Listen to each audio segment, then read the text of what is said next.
Sumainyo ang Panginoon. At sumaiyo rin. Ang mabuting balita ng Panginoon ayon kay San Mateo. Papuri sa iyo, Panginoon.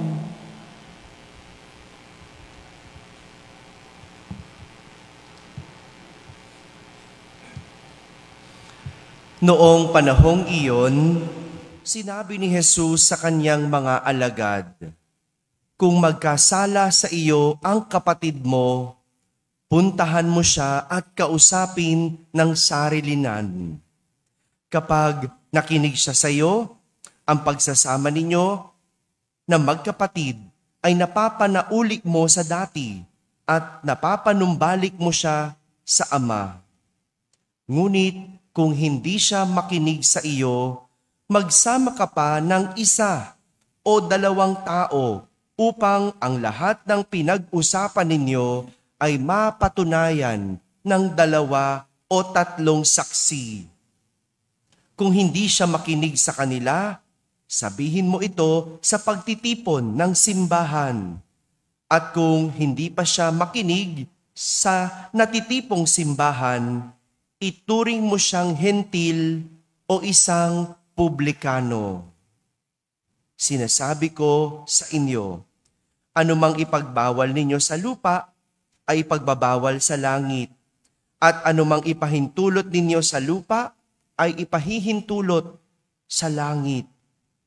Sinasabi ko pa rin sa inyo, kung ang 2 sa inyo rito sa lupa ay magkaisa sa paghingi ng anumang bagay sa inyong panalangin, ipagkakaloob ito sa inyo ng aking Amang nasa langit. Sapagkat saan man may 2 o 3 nagkakatipon dahil sa akin, naroon akong kasama nila." Mga kapatid, ang mabuting balita ng Panginoon. Pinupuri ka namin, Panginoong Jesucristo. Magsiupo ang lahat at makinig sa homilya. Isang magandang umaga po sa inyong lahat.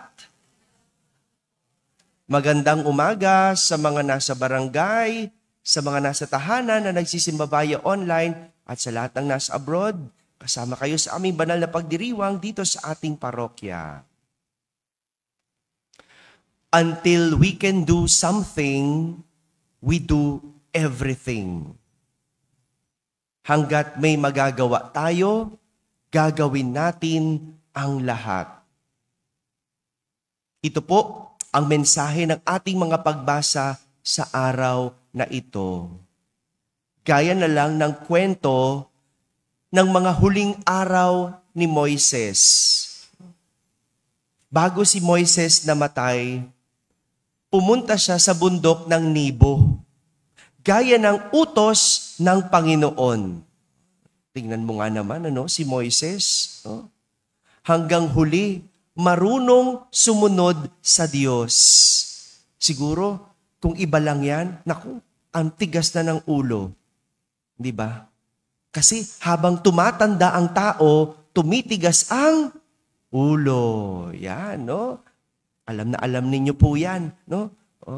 Hindi nyo matatawaran si Moises, 120 years old, marunong pa din sumunod. Ilang taon na po kayo? Marunong pa bang sumunod? Ayun lang ang problema. Si Moises hanggang huli ng kanyang buhay, sumunod. At ayon sa pagkakalarawan kay Moises, hindi lumabo ang kanyang paningin, ni hindi nang hina ang kanyang pangangatawan. Ay, di ba ganon? Kapag batak ang iyong katawan,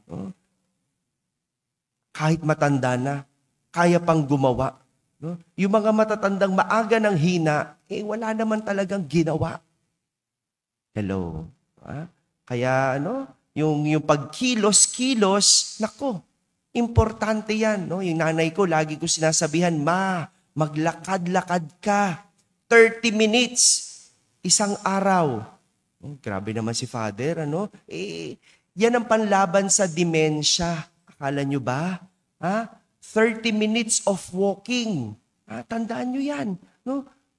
Pero tingnan nyo, pag matanda na kayo, gusto nyong gumala, kailan hindi na pwede? No? Hanggat malakas. Hanggat kaya pa, kumilos, gawin ang lahat.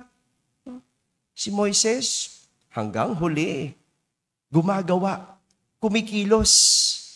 Ipinapakita lang ni Moises na hanggang kamatayan, kinaya niya. At kaya pa rin niya ang maraming bagay. Pero ang kahanga-hanga kay Moises, bago siya namatay, ipinatong niya ang kanyang kamay kay Josue na napuspos ng espiritu ng karunungan. Doon, pinapakita na ipinapasa niya ang kanyang karunungan kay Josue bago siya pumanaw. Until we can do something, we do everything. Hanggat may magagawa tayo, gawin natin ang lahat.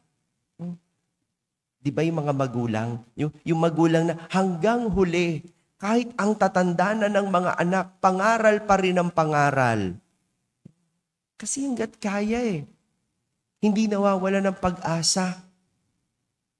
Hanggang huli, mangangaral, magtuturo, ipapasa. Ito din ang sinasabi ni Jesus sa kanyang mga alagad. Tungkol sakaling ang kapatid nila ay magkasala sa kanila. Ano sabi ni Jesus? Una, kausapin mo ng sarilinan.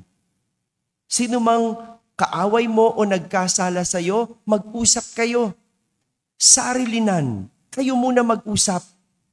Pangalawa, ano sabi ni Jesus? Kapag hindi nakinig, magsama ka pa ng isa o dalawang tao upang ang lahat ng pinag-usapan ninyo ay mapatunayan ng 2 o 3 saksi. Di ba? Anong ibig sabihin? Magsama ka pa ng meron. Magsama ka para maliwanagan ang pag-uusap ninyo kung hindi kaya ng sarilinan. At kung hindi pa rin, sabi ni Jesus, sabihin mo sa pagtitipon sa simbahan. O kaya tumawag ka ng pare, idulog sa pare. At kung hindi pa makinig, ituring mo siyang hentil o isang publikano. Ano ba ibig sabihin nun? Di ba yung mga publikano nilalayuan? Doon mo lang gawin iyon. Parang ang isang relasyon ay maging maayos at maibalik sa dati until we can do something, we do everything. Hanggat may magagawa, gawin ang lahat. Walang sukuan. Huwag pabayaan. Hanggat kaya, pag-usapan. Yan ang tinuturo. Madalas, kapag magulo na ang relasyon, bibihira ang umupo para ayusin. Kakaunti ang nag-uusap para pagbatiin. Marami sa atin, hinahayaan na lang. At madali, para sa atin, yung number 3. Ano yung number 3? Yung wag na lang magpansinan. Hindi pa nagawa yung number 1. Hindi pa nagawa yung number 2. Number 3 agad. Marami ganun. Pinababayaan na lang. Yung away pamilya, ayaw upuan. Alam niyo po kami, kaming pamilya, sa amin, wala kaming, paano ko ba sabihin yun? Wala kaming panahon o oras na hindi nag-uusap. Wag lang kami magkatipon-tipon, kaming pamilya. Ang tagal-tagal namin mag-usap. Sa kainan, pagka lalo ngayon, syempre, may kanya-kanya ng pamilya, mga kapatid ko. Pag nagsama-sama kami, pagka may okasyon, abot kami 5 oras magkwentuhan sa mesa. Matigas na nga yung kanin sa plato di ba? Tapos na kami kumain, matigas na. Kaya, ganon. At pag may problema, inuupuan. Pinag-uusapan. Madalas ako na ngayon ang nagpapamiting. Kapag merong hindi magandang nangyayari sa pamilya, nagmi-meeting kami. No? Dati yung mga magulang ko, no? Upo, dito. Ganon. No? Pag-usapan. Hanggat kaya, gawa ng paraan. No? Hanggat may magagawa tayo. At anumang bagay, applicable yan. Sa anumang bagay, dapat ginagawa ng paraan. At ipinapakita sa atin ng mga pagbasa na hanggat may magagawa tayo, gawin ang lahat. Kaya nga ang katamaran ay isang kasalanan. Sloth is one of the 7 capital sins. May magagawa pa. Gawin. Dahil ang hindi paggamit sa ipinagkaloob ng Diyos ay pagbabaliwala sa Diyos. Gamitin mo. Sulitin mo. Kung sa panchichismis, nagagamit ang bibig, gamitin lalo. Kapag magulo ang relasyon, huwag sayangin ang panahon. Kaya maraming umiiyak kapag patay na ang mahal sa buhay kasi maraming hindi ginawa. Maraming sinayang na oras. Until we can do something, we do everything. Hanggat may magagawa, gawin ang lahat. Amen.